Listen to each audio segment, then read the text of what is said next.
समझा? मोहम्मद ये वही कर रहा है। ये सारी परेशानियां हमें उसकी वजह से ही पेश आ रही हैं। मैं जाऊंगा और अपनी तलवार से उसका कत्ल कर डालूंगा।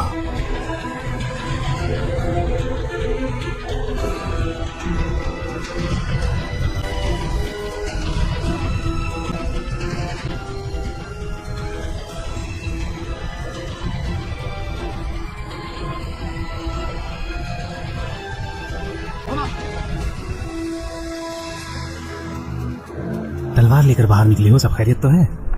मैं उस इंसान को ढूंढ रहा हूँ जिसका नाम मोहम्मद है और जिसकी वजह से कुरैश के लोग बट गए हैं। क्या कहा? इंसान के बदले इंसान। लगता है आप होश में नहीं है उमर। क्या आपको लगता है कि अगर आपने मोहम्मद का कत्ल किया तो अब्दुल मनाफ कबीले के लोग आपको जीने देंगे? उसके बाद मैं खुद जाकर अपने आप को बनु हाशिम कबीले के हवाले कर दूंगा ताकि वो बदले में मेरी जान ले सके। फिर किस्सा खत्म। किस्सा तो फिर शुरू होगा। क्यों ना तुम अपने पहले घर चले जाओ और शुरुआत वहीं से करो। किसकी बात कर रहे हो?